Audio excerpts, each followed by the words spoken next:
sensor. Fungsinya tuh untuk mengkoreksi nilai pergerakan kapal. Paham pergerakan kapal? Akibat ombak mungkin naik turun kanan kirinya, betul. Kalau misalkan tidak ada motion sensor, data kalian akan seperti apa? Jelek. Ripple kan bisa ada polisi tidur, ripple apa segala macam. Makanya dibutuhkan yang namanya motion. Dan saya mungkin dari awal ya, kalian harus bikin mindset bahwa alat ini tuh tidak susah sama sekali. Jadi meskipun kabel ini banyak apa segala macam, saya bongkar sekarang, kamu tak suruh pasang, hidup ini barang. Karena apa? Slot colokannya ini itu tidak ada yang sama. Kamu mau pasang power di transducer nggak akan masuk, mau pasang motion di transducer nggak bisa. Jadi mindset dari awal multi beam itu mudah, gampang aja gitu. Yang susah tuh konfigurasinya. Oke. Jadi kalian harus tahu dulu prinsip dasarnya. Motion sensor itu untuk koreksi pergerakan kapal supaya datanya bagus. Oke. Lalu yang kuning ini adalah GPS atau positioning. Kalian tahu positioning itu biasa cuma satu antena? Nah ini ada dua antena. Kenapa? Karena yang satu itu fungsinya untuk heading atau untuk orientasi. Untuk orientasi arahnya. Untuk kita dapat orientasi arah. Kenapa kok multi beam harus pakai heading? Karena kalian itu di layar kalian udah ada kapal ya? Gambar kapal. Ada kan? Ada. Nanti kita ulang lagi. Nah, ini kan ada sapuan ya? Yang merah ini adalah sapuan. Jadi dia sapu kanan dan sapu kiri. Oke. Kalau misalkan tidak ada arah heading kapalnya kemana, kira-kira sapuannya gimana? Bisa nggak jelas, bisa nggak heading dan segala macam. Makanya itu butuh yang namanya heading. Lalu positioning, fungsinya buat apa? Supaya kita tahu ada di mana posisi kapal ini ada di mana. Sehingga multi beam itu butuh motion sensor, butuh GPS dan butuh heading. Masuk akal? Oke. Selanjutnya, di sini ada yang namanya sound velocity. Kalian tahu sound velocity, udah pernah dengar? Fungsinya apa?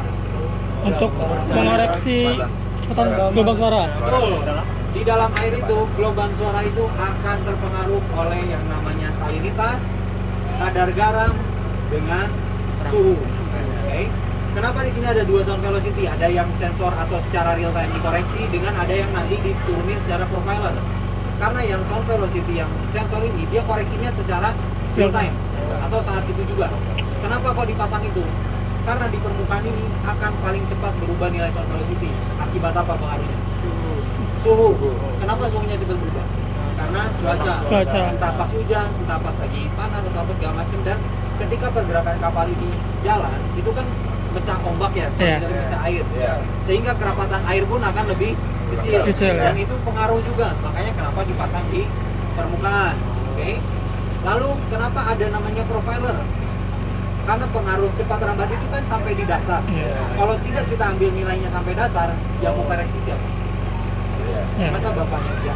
Kan nggak mungkin. Nah, yang koreksi itu adalah sound velocity profiler. Bisa dibedakan? Bisa. Fungsinya sama, tapi peruntukannya beda. Oke. Nah, lalu di sini ada yang namanya RTA ini. Ini adalah top side-nya atau dia tuh kolektif data. Semua ini dikolektif sama dia. Anggapan mudahnya ini adalah rumah kos. Sisanya ini anak kos, dikumpulin jadi satu di situ. Gitu. Kalau tidak ada ini, data ini akan masing-masing. Oke. Selanjutnya, di sini ada yang namanya offset. Oke, offset ya. Offset itu fungsinya buat apa? Supaya semua alat yang terpecah belah ini, yang masing-masing tempatnya, itu berada di satu titik yang sama. Karena kalau dengan keadaan gini kita survei, apakah ini benar? Salah. Karena posisi di belakang, kedalaman di sini. Samanya dengan kita posisi A, kedalaman di B. Supaya posisi A, kedalaman di A, gimana caranya? Harus di offset. Offset itu harus kita ukur meteran dan lain-lain. Cuman karena waktunya mepet, nanti akan dijelaskan lebih detailnya sama Michael. Nah, Michael, saya udah buat dia jadi PIC-nya dan nanti di kelas akan kita bahas ulang lagi. Itu adalah hal yang sangat penting untuk kalian tahu. Karena itu pengaruh terhadap data. Pengaruhnya apa kalau misalkan gak di offset? Ya tadi, masing-masing kedalaman di sini, referensi di situ. Kan jadi ngawur. Akhirnya itu butuh namanya offset. Oke, sampai sini paham? Ini saya minta kalian paham konsepnya. Saya nggak butuh kalian paham alatnya, karena alat itu bisa berubah. Ya kan, melek teknologi kan, 5 tahun ke depan mana tahu udah ganti bukan? Tapi kalau kalian paham konsepnya, alat apapun kalian bisa pegang. Balik lagi, ujungnya apa? Duit. Kalau kalian pintar, kalian bisa pegang cari duit nggak susah. Di hidro itu, kalian ambil ditambah gaji sebulan 15-20 juta, kalian kerja di Hydro 1 bulan, 11 bulannya tidur aja, udah sama. Jadi saya harap kalian ada termotivasi untuk belajar ini bareng. Dan ini manusianya kurang. Terus terang aja, saya punya project, ada berapa project, kita berdua ini cari orang kayak orang gila, nggak dapet, susah. Dan memang slotnya banyak, tapi tidak ada orangnya. Dan info dari Pak Basit juga, Pak Basit itu cari regenerasi untuk dosen hidro aja susah. Karena orang mindset dari awal tuh tambang dan tambang lagi. Padahal di hidro tuh wah kalian luar biasa. Kerja cuman gini kayak saya instalasi, oke jalan ngecat laut, pulang dapat tuh, gitu kan. Jadi saya harap kalian coba untuk pertimbangin lagi dan coba untuk belajar. Oke? Lalu saya lanjut lagi, ada yang namanya proses kalibrasi patch test. Kalian tahu kalibrasi tujuannya apa? Mengoreksi data. Mengkoreksi nilai kesalahan. Kalibrasi itu adalah membenarkan yang salah. Oke? Kalibrasi patch test itu ada yang namanya pitch, roll dengan yaw. Pitch itu apa? Ini. Anggukan. Roll itu ini dan yaw itu idenya. Oke? Kalian anggapkan ini adalah apa itu mah? Kopok set dulu. Oh. Apa lu murah? Ini anggapkan ini adalah tiang transducer ini. Oke. Ini adalah transducernya. Ini yang ada di bawah, dimonting seperti ini. Oke, ini masuk di bawah. Menurut kalian install begini bisa 90 derajat terhadap si bed? Nggak mungkin kan? Bukan nggak mungkin, hampir tidak mungkin. Kalau hoki ya mungkin bisa aja. Nah, ketika ada kesalahan ke depan seperti ini, kalian jalan ke sana, itu akan seperti ini terus salahnya. Saat balik, salahnya akan begini. Oke, saat ketemu dia akan silang begini. Nah, fungsinya patch test itu apa? Untuk benarkan ini jadi lurus. Oke. Jadi ingat, patch test itu adalah kalibrasi untuk membenarkan kesalahan saat kalian melakukan instalasi. Bukan untuk koreksi kayak motion. Karena motion kan ada pitch, roll, diff lagi kan. Nah, itu kalau itu untuk pergerakan kapal. Kalau patch test untuk apa? Untuk kesalahan saat instalasi. Itu kalian harus tahu. Karena itu adalah nyawanya survei ada di kalibrasi. Kalian mau hebat kayak gimana juga kalau kalibrasinya nggak bisa juga nggak ada artinya. Okay? Jadi di sini tuh ada yang namanya motion sensor, ada yang namanya GPS, ada yang namanya heading, kalibrasi patch test dengan offset. Paham semua? Itu adalah satu kesatuan dalam multi beam echo sounder system. Nah, bedanya sama single beam apa? Single beam datanya cuma satu kalau single beam. Betul. Namanya aja single kan? Iya. Titiknya cuma satu. Kalau multi beam itu hasilnya 3 dimensi. Langsung jadi kedalaman sebenarnya atau kondisi siklus benar-benarnya. Oke. Jadi makanya kenapa multi beam lebih kompleks. Hati-hati tangan semua ya, takutnya kena. Minta tolong ditahan aja.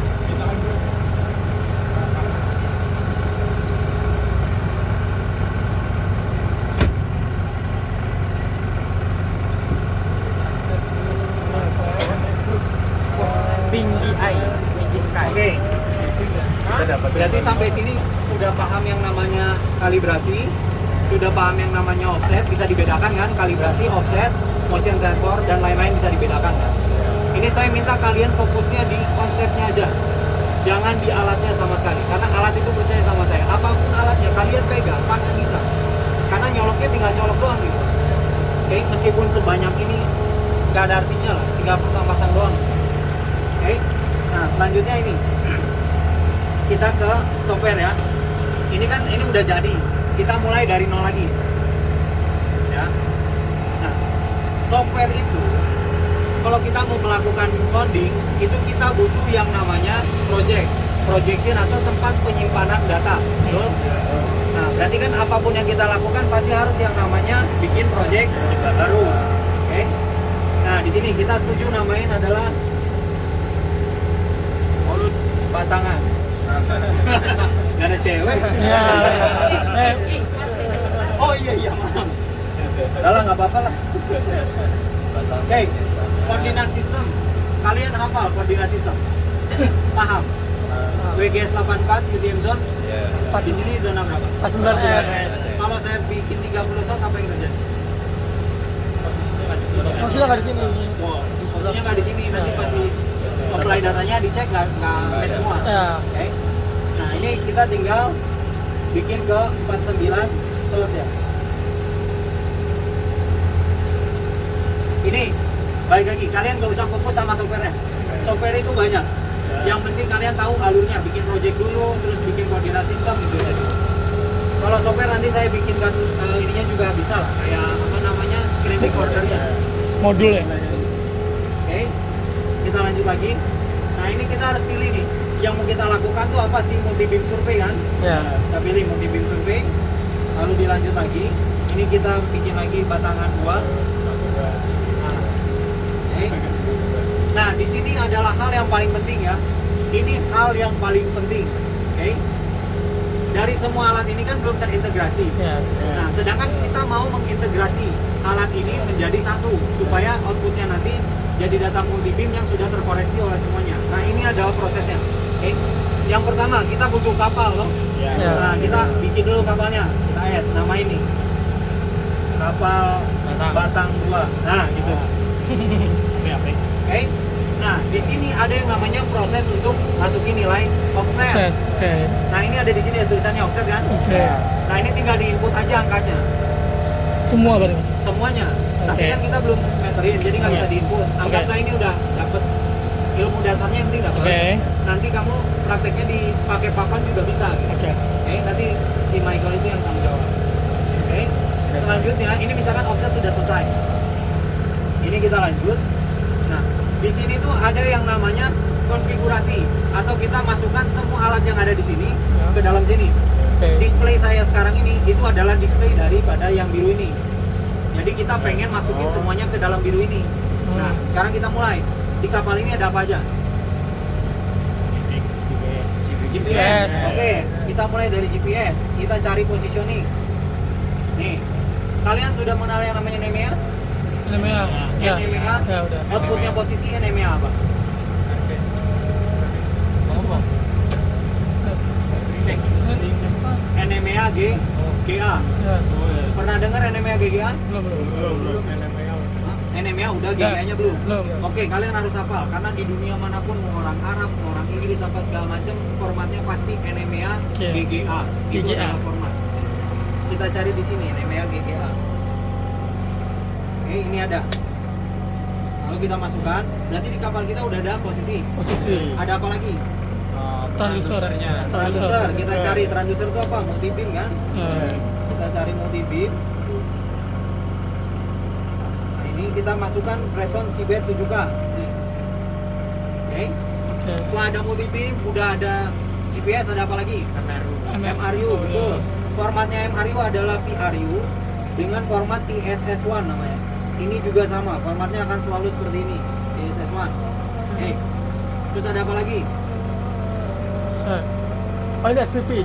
SVP atau namanya SV. SS. Yes. Ya, Kita saya. cari sound velocity. Namanya STS. Masukin. Oke, kita udah punya itu. Apa lagi? Iding. Kalian banyak loh, aku satu. Iding. Oke, iding. Ya. Iding itu adalah kompas. Oke. Formatnya sama, harus ingat NMEA Iya, iya. HDT. Oh beda. Ya, iding itu HDT.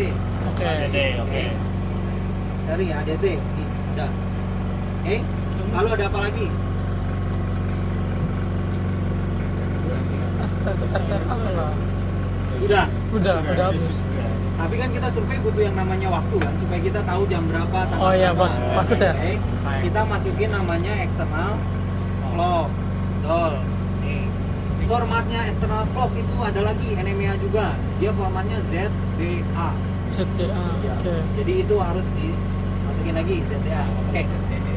Dengan seperti ini, menurut kalian apakah sudah bisa jalan? Ya. Hah? Offsetnya belum. Ya, kan Ya, kita tadi udah, gambarnya udah. sudah. Udah. Ini sudah bisa jalan. Udah. Yakin?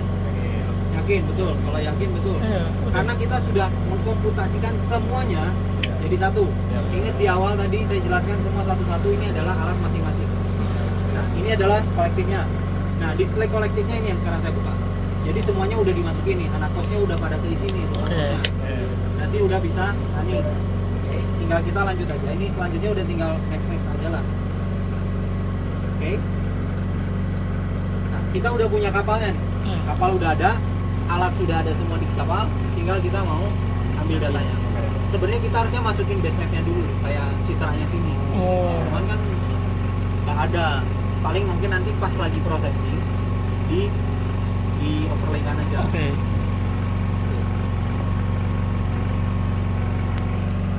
Oke, berarti dengan keadaan sekarang seperti ini udah selesai semua. Kita udah bisa jalan belum? Udah. Berarti tinggal pencet yang hijau jalan. Oke. Nah, ini kapal kalian. Jangan jalan dulu, Bang. Sabar. Nah, ini kapal kalian dengan sapuannya. Oke. Karena ada heading, makanya sapuannya benar ke arah sana. Nah, balik lagi. Patch test. Patch test ada apa aja tadi? Pitch. Pitch, Roll. roll, sama Yaw. cara ngambil data pitch gimana? Belum tahu. Oke, kalian hafalkan atau mau catat silakan atau mau ingat silakan. Pitch itu adalah satu lajur bolak-balik, ya, satu lajur bolak-balik di area yang ada slope-nya. Tahu slope? Slope itu perbedaan kedalaman, betul. Entah itu cekungan ya, atau tanjakan Oke. gitulah. Nah, roll itu adalah satu lajur bolak-balik di area yang tidak ada slope-nya atau rata, flat. Kalau yaw itu di antara dua lajur. Jadi di antara dua lajur ada satu lajur sini, diambil dua-duanya. Itu yang ada slope-nya. Oke, ingat, coba kamu ulangi. Yang pertama kan pitch ya. Nah. Yang pitch itu berarti satu lajur. Beda lajur tapi dia ada yang slope tinggi sama yang rendah. Salah. Satu lajur bolak-balik. Lajur bolak-balik. Oh. Tuh, itu pitch. Kalau roll, Satu lajur ya dengan tiga yang sama. tuh, yang ada slope-nya Ya. bolak-balik. Kalau yaw, Antara lajur. di antara dua lajur. Jadi cara pengambilannya kalian lihat di layar. Cara pengambilannya gimana? Kalau kayak gini, ini udah ada lajur nih, merah, hitam, ada 3 lajur. Kelihatan nggak? Kelihatan. Ini loh. Ya. Oh, ya. Nah, cara pengambilannya gimana? Kalau dengan data ini, nih, ini kan slope-nya nih, ada. Ini ada area dasar, ya kan? Cara pengambilan pitch gimana? Bolak-balik Ronor ini. Betul sekali. Jadi yang merah ini kita jalan sampai ujung, Ya. terus balik lagi. Iya. Dapat pitch-nya nggak? Roll. Dapat roll-nya nggak di sini? Enggak. Dapat dong. Ini ujungnya kan rata. Oh ya deh. Oh ya ya. Oke. Kalian. Dapat yaw-nya nggak? Yaw. Enggak dong. Belum dong. Yang pelanggaran lompat kapal. Ayo. Kucingnya mana? Kaget sih. Oke, jadi pengambilan datanya adalah yang merah ini running ke sana sekali, terus balik lagi di lajur yang sama sekali, lalu pindah ke sebelahnya running ke atas 1 kali. Apakah sudah memenuhi kalau seperti itu? Sudah. Sudah bisa Sudah, memenuhi. kan boleh. Oke. Kita lakukan 1 kali Ya. pengambilan aja karena ini sebenarnya udah Ya. diambil datanya.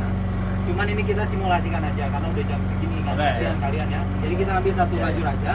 Cuman konsep atau prinsipnya itu tetap harus dilakukan bolak-balik Oke. dengan lajur sebelah. Ini saya simulasikan untuk ngambil datanya aja dulu ya supaya ada sampling kalian ngambilnya. Oke. Pak, kita jalan, Pak.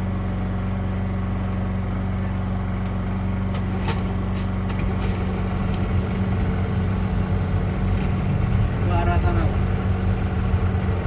Kanan full terus. Lagi guys. Lagi guys. Bagus banget tuh. Makanya aku lagi ini. Betul betul. Es Pak. Lurus.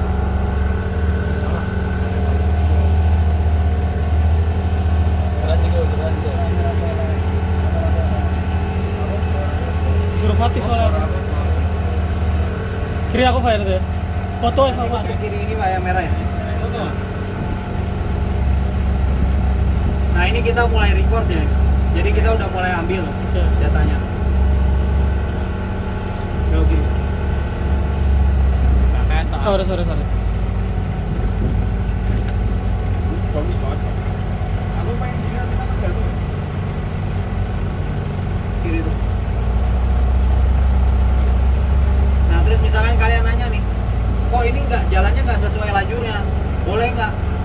boleh selama ini coverage ini masih nutup Cakupan di area. Oh, coverage yang Selagi coverage atau sapuannya masih Oh. sampai di lajur sebelahnya. Oh. Ini kan nyampe semua nih, ketutup semua.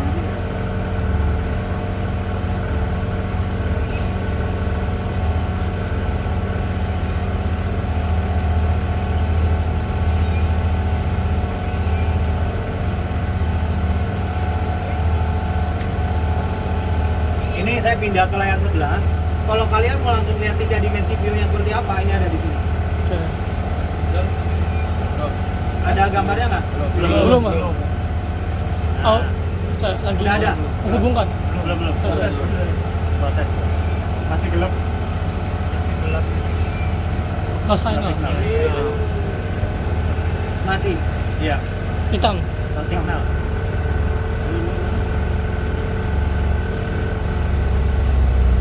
Masih, Pak. Masih belum. Ada spesial jalan-jalan.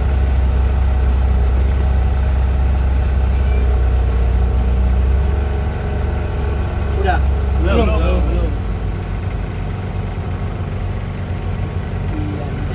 No signal. Halo.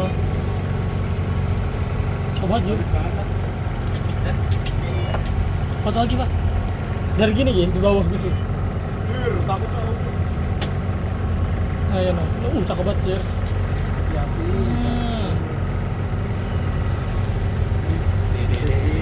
Gede banget lah. Dari bawah. Oh, nggak mau. Transisi udah. Masih belum ya? Belum, Mas. Tadi satu jalur. Kalau nggak, satu siapa kesini deh. Balik aja ya. Videografer. Videoin. Saya Sorais, tak cekel sih. pegang. Hati-hati ya, Is. Isi ya, Mas. Oh, Bang lagi. Bang. 3D. Nah, ini 3 dimensi view-nya. Yang Kamu ini. bisa baca nggak? Maksudnya seperti apa 3 dimensi view? Ini adalah posisi di bawah kita saat ini. Jadi langsung keluar 3 dimensi, sebelah kiri ada slope-nya. Maju lagi Pak, gas. Maju lagi. Berarti yang hitam ini gak ada ininya, Pak? Kenapa? Yang hitam ini kenapa? Itu namanya absorption. Jadi si dalamnya apa sih cepat rambatnya gelombang ini terserap sama lumpur. Oh iya. Jadi dia terserap sama lumpur, nggak bisa balik. Nah, ini kelihatan kan 3 dimensinya tuh Ya. modelnya. Jadi modelnya di sebelah kiri itu dangkal, terus di kanan agak dalam. Berarti Nanti- dalam banget ya, Kak? Ya, betul. Oke. Tuh, kelihatan kan? Iya. Kanan, Pak. Kalau yang ini apa, Pak? Yang ini side scan sonar. Oh, Sebenarnya alat ini tuh canggih, udah ada side scan sonarnya. Cuman kan kalian di sini nggak belajar side scan-nya. Iya. Sebenarnya ada side scan-nya. Kayak citra buat ambil dasar laut kan? Betul. Citra dasar lautnya itu kan kelihatan. Iya. Kalau kamu bisa baca, kamu pasti ngerti. Belum belajar. Nah, ini posisi 3 dimensinya lagi keluar dari sini kan.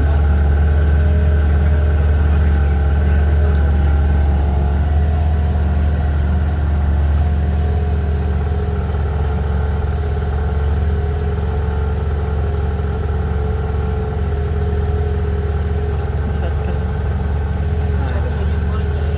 Jadi bisa langsung kelihatan 3 dimensinya. Oke.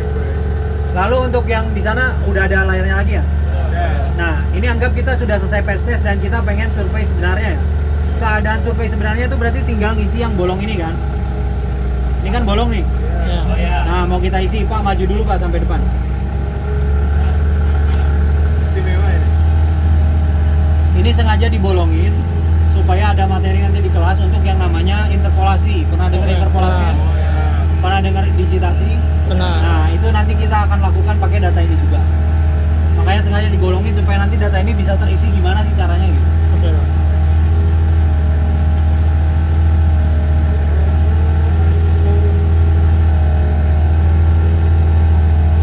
Gampang. Ini yang ini 0,5. 0,5 kali 0,5. Karena jumlahnya ada 256 beam, Oke. ya. hitungannya 0,5 ya meter. Jadi hitungannya ke senti. Dengan sapuan berapa derajat, Pak? Hah? Sapuannya berapa? Sapuannya bisa diatur di sana. Oh. Yang mana, Pak? Oh, alah. Reference. Oke, ini kita Oke. mau ambil datanya kan, kita login sekarang. Oke. Nah, ini nanti akan ada sapuan di sini. Munculnya ini biru. Nah, ini mulai ada sapuan. Pak, belok kiri, Pak. Belok kiri.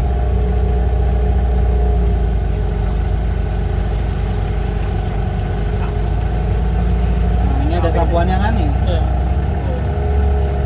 Biar kelihatan merahnya tamatin. Nah. Lurus, Pak, lurus.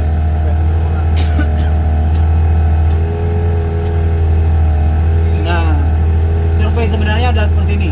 Setelah kita kalibrasi PT, setelah kita konfigurasi semua, langsung kita ambil gini. Makanya tadi saya bilang kerja kita cuma ngecat laut doang. Soalnya ini modelnya kayak ngecat kan, Iya. cuma ngisi-ngisi yang kosong gitu, sampai penuh. Nah itu, 3 dimensinya kelihatan kan? Sebelah kanannya itu naik sekali. Tapi Sebelah kanannya dangkal. ya, tapi bukannya kalau misalnya multi beam itu dia kalau misalnya yang dangkal nggak boleh diikutin sama yang dalam ya? Kenapa? Misalkan di teori kan belajarin kalau misalnya multi beam dia harus yang apa namanya dalam semua, dangkal semua. Karena saat scan saudara nanti malah yang ini makin dekat toh, yang ini makin jauh. Oh, enggak, sebenarnya tidak seperti itu juga. Ya, oke. Itu tuh sebenarnya hanya untuk klasifikasi. Klasifikasi itu karena apa? Karena kalau kita pakai multi beam, sapuannya kecil, itu kan akan semakin lama kerja. Ya, Makanya ya. kenapa kerja ini tuh yang dalam dulu Iya. supaya efisien, Iya. efektif, Supaya waktunya lebih cepat. Supaya lebih Kan cepat. sapuannya lebih besar. Oke. Kayak gini contohnya nih. semakin Nah, dalam ini- sapuannya kan semakin lebar. Ini kan sekarang nih sapuannya lebar ya. Iya. Ya kita hitung berapa meter. Kita measure dulu. Dalam toh. Nih. Dari sini sampai sini berapa meter? 53 meter. Oke. Pak, kita ke arah pulang ya, Pak? Karena ini masih dalam. Ya. Nah, ini kita akan lewat yang dangkal nih. Yang Iya. dangkal itu nanti sapuannya berapa kita hitung lagi. Karena makin kecil kan ini. Semakin kecil. Dan ketika kita kerja dengan cara seperti ini, nih kita udah sampai sini, harusnya kita stop di sini balik lagi ke atas kan? Iya. Kalau kita lanjutin ke sana kan semakin kecil nih. Iya, mungkin nggak bisa Tuh. ini. Jadinya kan kita harus ngikutin lagi konturnya. Nah. Lebih baik kita klasifikasi, pisahin yang dangkal sama yang dalam. Nah. Gitu. Oke. Oh. Nih kalau kita terusin lajurnya, kan harusnya kan kapal lurus-lurus ke bawah. Karena datanya kecil, jadi dia harus belok supaya ngisi yang ke sini. Kalau nggak bolong nanti. Ya. Nah, kita hitung sekarang sapuannya cuma berapa nih? Ini sekarang berapa? 54 ya? 54. Nah, nanti kita masuk yang hijau. Oke.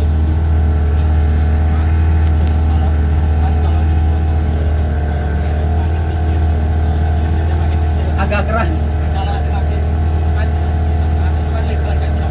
Iya.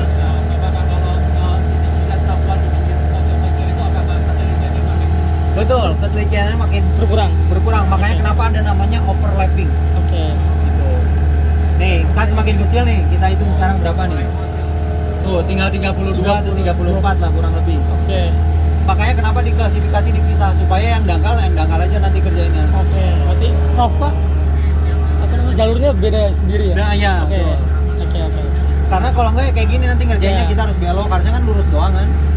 Harusnya sapuannya sama, yang Oh. ini sapuannya tiba-tiba mengecil. Oke. Biar warnanya ada Iya. Oh, udah tahu ya kan. Karena ini kan gradasi. Oke, ini setelah selesai semua ya udah kita tinggal lock off aja, dimatikan. Data ini bisa kita pakai. Bisa. Dalam bentuk apa, Pak? Bentuknya terserah kamu mau apa. Oh. XYZ bisa, motif bisa, Bisa. mau kontur bisa, DXF bisa. Oke. Bisa. Cuma nanti kita convert semua kan di kelas aja. Oke. Makasih, Pak. datanya mau diambil. Ilmu baru. Ada ininya nggak? 2 SKS ini. Datanya mau Nanti kan di bawah. 2 SKS real. Sebenarnya saya pengennya lebih lama lagi. Karena supaya semuanya tersampaikan, kalian benar-benar bisa jadi referensi kalian untuk jadi surveyor nanti. Karena serius saya nggak bohong deh, saya karena udah duluan di dunia kerja, kami udah di dunia bisnis, bahwa surveyor hidrografi itu menjanjikan sekali. Apalagi kalian itu punya titel, gitu loh. Maksudnya punya titel kalian S1 gitu loh. tinggal kalian ambil sertifikasi, terus jaga nama baik yang benar, terus belajar yang benar, jadi profesional. Mbak Dinda ini udah nolak berapa project di Dubai itu $800 satu sehari, 800.